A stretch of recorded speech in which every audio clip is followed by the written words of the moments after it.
കൊട്ടാരക്കര ചക്കുവരക്കൽ സർക്കാർ ഹൈസ്കൂളിൽ ആവശ്യത്തിന് അധ്യാപകരില്ലെന്ന് പരാതി. ഒരു അധ്യാപകൻ തന്നെ വിവിധ വിഷയങ്ങൾ പഠിപ്പിക്കേണ്ടി വരുന്നതാണ് സ്കൂൾ നേരിടുന്ന പ്രധാന പ്രതിസന്ധി.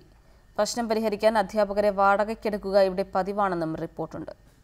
കാഴ്ചയ്ക്ക് ഒന്നിനും കുറവില്ലാത്ത ഒരു സർക്കാർ സ്കൂളാണ് കൊട്ടാരക്കര ചക്കുവരക്കലിലുള്ള ഹൈസ്കൂൾ. നല്ല വൃത്തിയുള്ള ബോർഡ്, കോൺക്രീറ്റ് കെട്ടിടങ്ങൾ, പൊട്ടിപ്പൊളിഞ്ഞ ക്ലാസ് മുറികളുണ്ടെങ്കിലും ശിശു സൗഹൃദ സ്കൂൾ എന്ന പേരുകെട്ട വിദ്യാലയമാണ് ഇത്. ആവശ്യത്തിന് കുട്ടികളുണ്ടെങ്കിലും പഠിപ്പിക്കാൻ അധ്യാപകരില്ലെന്നു മാത്രം. ബയോളജി, കെമിസ്ട്രി, ഫിസിക്സും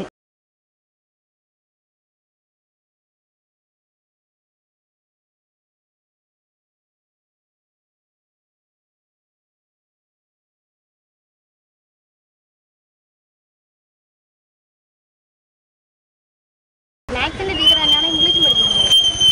പിന്നെ ഞങ്ങളുടെ 8ാം ക്ലാസ് തേച്ചിട്ടില്ല, ഇടിഞ്ഞു പൊളിഞ്ഞ് നടക്കുന്ന ഒരു ക്ലാസ്സിലാണ് ഞങ്ങൾ ഇന്ന് പഠിക്കുന്നത്. ഏതു വിധേനയും കുട്ടികളെ പഠിപ്പിക്കണമെന്ന കലശലായി ആഗ്രഹിച്ച PTA-കാർ ജില്ലാ വിദ്യാഭ്യാസ ഓഫീസറുടെ അനുമതിയോടെ വാടകയ്ക്ക് അധ്യാപകരെ ഇവിടെ നിയോഗിക്കുകയും പതിവാണ്. അങ്ങനെ സ്കൂളിന് സർക്കാർ ട്യൂഷൻ സെന്റർ എന്ന പേരും വീണു. പബ്ലിക്കിന്റെ ഇടയിൽ വരുന്ന പ്രശ്നം എന്താണെന്ന് പറഞ്ഞാൽ പുറത്തുനിന്ന് അധ്യാപകരെ എടുത്ത് പഠിപ്പിക്കുക. പുറത്തെ രക്ഷിതാക്കൾ പറയുന്നത് ഇത് ഗവൺമെന്റ് ട്യൂട്ടോറിയലാണ്. അത്തരത്തിൽ ഇന്നത്തെ ഈ വിദ്യാഭ്യാസ രീതി അധപ്പതിച്ച തരത്തിലേക്ക്.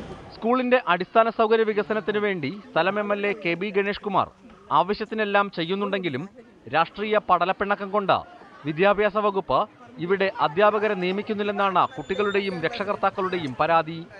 വിനേഷ് കൊട്ടാരക്കരയ്ക്കൊപ്പം റിപ്പോർട്ടർ, കൊല്ലം.